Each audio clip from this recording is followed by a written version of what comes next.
Bonjour, je suis Solange Ndiaye-Taba, présidente de l'association Solutions Autisme Cameroun. Je suis également présidente de la FATA, qui est une fédération des associations de l'autisme et des troubles apparentés au Cameroun. Je suis également présidente du pôle Autisme Afrique.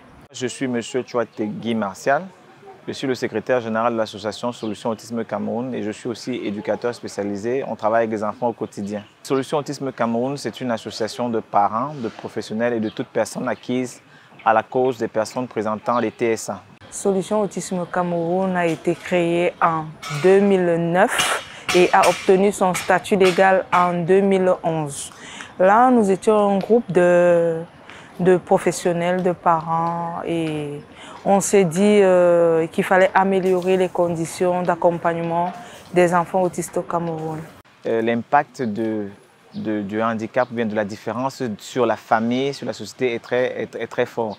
Donc on crée Solutions Autisme Cameroun pour apporter cette solution, justement une solution, pour apporter une part de solution à ce qu'il y a comme problème au niveau du handicap et particulièrement dans le milieu de l'autisme. Au niveau de Solutions Autisme Cameroun, il y a plus d'une soixantaine de jeunes. Notre premier a eu le bac l'année dernière, le premier qu'on a accompagné. Et puis là, on a plusieurs qui sont allés au collège cette année. Déjà, les activités de Solutions Autisme Cameroun, c'est la sensibilisation, c'est la formation, c'est l'accompagnement des enfants, du moins des personnes autistes, dans notre structure spécialisée. Nous avons un mini-espace où nous accompagnons des enfants.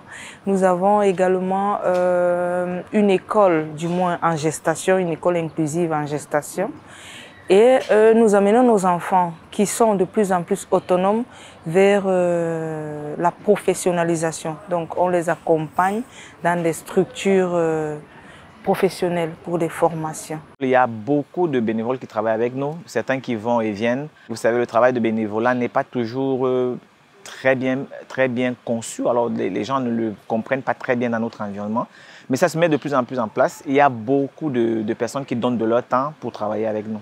Et ce salon, c'est le premier en Afrique et le premier au Cameroun. En réalité, Solutions Autisme Cameroun avait déjà organisé un salon de l'autisme, mais il était virtuel. C'est vrai, on l'avait fait sur 3 jours avec plus de 17 participants qui s'étaient relayés. Aujourd'hui, on a décidé de mettre véritablement ce projet en lumière avec ce salon en présentiel et avec des articulations comme la formation, les consultations, les sensibilisations et le grand moment qui sera les 2 jours du 29 et 30 avril où il y aura des stands d'exposition, des tables rondes, des conférences. On décide de faire ce salon parce qu'on a voulu d'abord, dans un premier temps, rassembler tous les professionnels du milieu du handicap africain et d'ailleurs autour d'un événement. À côté de ça, on s'est dit qu'il sera question pour eux d'échanger, de se connaître, d'échanger des pratiques et puis voir dans quelle mesure organiser une synergie d'action. On s'est dit que les autres viennent, qu'on se retrouve, qu'on se rencontre et qu'ensemble on voit qu'est-ce qui se fait ailleurs et qu'est-ce qui se fait ici et qu'est-ce qu'on peut apporter chacun de son côté et tirer de l'expérience de l'autre. La première formation là, c'est le sensoriel et les TSA. Le formateur, c'est M. Florent Legendre. Il y a des étudiants en master, il y a des parents, il y a du personnel paramédical, des présidents d'associations. Il y a beaucoup d'autres professionnels comme des psychologues et des orthophonistes, des psychomotriciens aussi.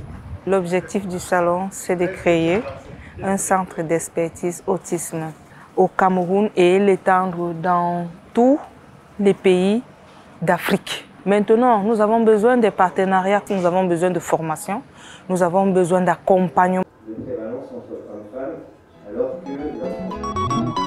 que